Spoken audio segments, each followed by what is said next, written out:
All right, let's spend a little bit of time talking about a term that gets thrown around in sports psychology, though it's not specifically or limited to the field of sports psychology. And here we're talking about mental toughness. What is this idea of what makes somebody mentally tough? And if we can figure out what makes somebody mentally tough, how can we cultivate or build more of that to make people even more mentally tough? So let's look at a couple of examples here. I would think we can look at sport examples certainly, but let's look at a sport example and maybe a non-sport example. So I think a great example of this was in the 2017 Super Bowl, actually, between the Atlanta Falcons and the New England Patriots. Here, the New England Patriots were down 21-3 at halftime, and even coming back in the third quarter, were down 28-3, and against just incredible odds and one of the most miraculous comeback stories of all time in sport, ended up coming back and winning in overtime. So when we look at what kind of perseverance that took for the New England Patriots, we could certainly argue, was it more the mental toughness on the Patriots' part or a meltdown on the Atlanta Falcons' part? And certainly it was potentially a combination of both. But regardless, I think we can look at it and what New England was able to accomplish, and certainly say on the surface, without knowing exactly what mental toughness is, that they had some mental toughness. They had some resolve and some resiliency in that, especially in that second half, to overcome that deficit. Um, Let's look at a movie portrayal of mental toughness, because certainly not only athletes are mentally tough, but others perform and compete in off the field as well. So our performing artists, our business professionals, our military professionals, our public service professionals, things like firefighters and police officers and members of the SWAT team, all perform and have to be mentally tough at what they do. But a great portrayal of this was in 2013, the movie Lone Survivor. So back in 2005, if you saw the movie, this was in 2005 when Mark Luttrell and his four-man SEAL team were performing operations in Afghanistan when they were attacked. And as the plot unfolds, Luttrell, despite losing the rest of his SEAL team, just survives against, again, incredible odds. And the story of his ability to be resilient throughout that experience and keep pushing forward, to be able to accomplish his mission was absolutely incredible.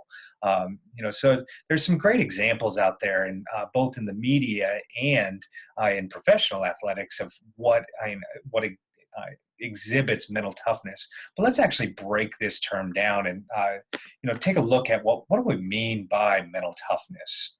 Our textbook, Weinberg and Gould, kind of described this idea of being mentally tough as, that athlete's ability to rebound, from failures and setbacks. It's that ability to cope with pressure, persist in the face of adversity. I love that idea of thinking of mental toughness as this resiliency factor. Along with that resiliency, I think of, a rubber ball. Drop that rubber ball, what's it going to do? It's going to bounce back. But as well, we know that mentally tough athletes, they have this just, it's not an overinflated, it's a realistic appraisal of their ability to perform. It's that self-belief, it's that confidence, not arrogance, not being cocky, but that unshakable belief that I can and I will, and that they have control over their situations that they're in. They're not just simply reacting to their environment. As well, many authors have looked at mental toughness and instead of describing it as a pretty straightforward definition, have described it from the context of 4 C's of mental toughness. So let's take a look at these. We have control, we have commitment, challenge, and then as well confidence. And I think if we look at maybe an example of what we mean by each of these, and obviously you can read the definitions there, but assume for a moment that we're working with an athlete, and Jenny, and she's a junior. She's on the university softball team, and in a recent game, she found herself in a particular situation where the last time up at bat, she struck out looking. Now it's late in the game and there's runners on second base, and Jenny comes up with 2 outs. So a pretty nerve-wracking situation for many athletes. But that mentally tough athlete, how would Jenny exhibit control? And I think for Jenny, despite striking out at the her previous at bat, she's going to believe in her ability. She feels empowered to manage the situation at hand. She knows what the situation is. She feels poised. She feels in control of what her abilities are. As well, she's going to feel a sense of commitment, not just in that moment walking up to the batter's box, but even before coming up to the plate. Jenny's probably made a decision to face the situation at hand. Even well before that, she probably committed to letting go of the last at bat, innings ago. And then she's also going to commit to taking active steps to walk through, her pre-bat routine. And then as well, how might Jenny exhibit challenge? Though many athletes are going to be nervous or exhibit fear in that moment, Jenny wants to be the player who's up at bat in that situation. And then finally, confidence.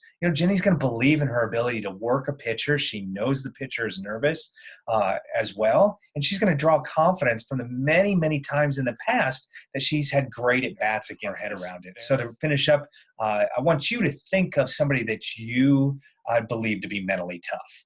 And what would you say to those characteristics that you believe makes them have that resiliency factor, that bounce back factor, and defines their ability to be mentally tough? So hope you got a little bit out of this video, and that's a term that we're going to continuously come back to in the context of this course.